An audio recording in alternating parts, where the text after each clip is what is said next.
एक साहूकार दंपति अपने बेटा बहू के साथ रहते थे। घर में धन दौलत की कोई कमी नहीं थी। बाप बेटा दोनों कमाते नहीं थे। बहू ने सोचा कि अगर ऐसे ही घर चलेगा तो एक न एक दिन जमा धन खत्म हो ही जाएगा। तब बहू ने एक उपाय सोचा। वह रोज कचरा फेंकने घर के बाहर जाती थी तो पड़ोसने उससे पूछती थी कि बहू आज भोजन में क्या खाया। तो बहू कहती कि बासी कुसी भोजन खाया। एक दिन पति ने सुन लिया। उसने अपनी पत्नी से इसका कारण पूछा तो पत्नी बोली कि आप तो कमाते नहीं हैं, तो यह भोजन मेरे लिए तो बासी ही हुआ। पत्नी का ताना सुनकर पति परदेश कमाने चला गया। एक दिन बहू ने गांव की औरतों को चौथ का व्रत करते देखा तो वह भी पूरी विधि विधान से चौथ का व्रत करने लगी। उसे व्रत करते हुए 12 साल हो गए। तब वह चौथ माता से विनती करने लगी कि हे चौथ माता, मुझे मेरा सुहाग वापस लौटा दीजिए, मुझे कुछ नहीं चाहिए। तब चौथ माता की कृपा से साहूकार का बेटा खूब सारा धन कमाकर घर लौट रहा था। तो वन में एक सर्प बोला कि मैं तुझे डसूंगा। तो लड़का बोला कि हे नाग देवता, मैं 12 साल के बाद घर जा रहा हूँ। जब मैं अपने माता पिता और पत्नी से मिल लूं तब आप मुझे डस लेना। साहूकार दंपति व बहू बेटे से मिलकर बहुत खुश हुए। पति को उदास देखकर पत्नी ने उदासी का कारण पूछा तो पति ने सब सच बता दिया। बहू बड़ी ही चतुर थी। उसने कमरे की 7 सीढ़ियों पर सांप की पसंद की सभी चीजें रख दी। अर्धरात्रि में सांप आया। पहली सीढ़ी पर दूध पिया, दूसरी सीढ़ी पर मिठाई खाई, तीसरी सीढ़ी पर इत्र और फूल सूंघा, चौथी सीढ़ी पर रेत पर लौटने लगा। इस तरह 7 सीढ़ियों पर सांप की पसंद की 7 चीजें सांप को मिली। फिर सांप ने कहा कि अरे साहूकार के बेटे, तूने मुझे खुश तो बहुत किया, लेकिन मैं वचन का पक्का हूँ, मैं वचन नहीं तोड़ सकता, इसलिए तुझे डसना तो पड़ेगा।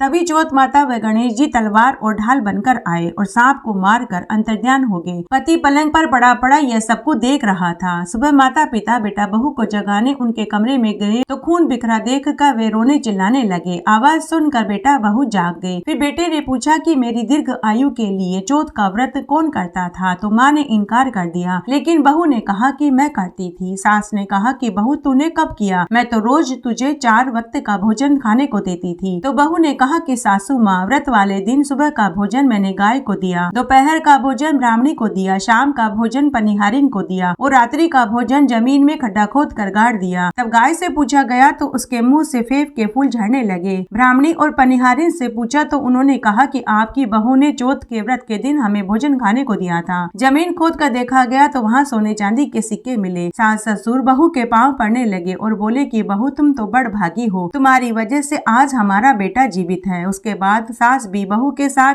हर महीने की चौथ का व्रत करने लगी। हे चौथ माता, जैसे बहू को अमर सुहाग का आशीर्वाद दिया वैसा सबको देना। कहानी कहने वाले को, सुनने वाले को और हुक्कारा भरने वाले को। घटती हो तो पूरी हो, पूरी हो तो परवान चढ़े, बुले बिसरे नाम तेरे भंडार में भरे। जय हो चौथ माता की।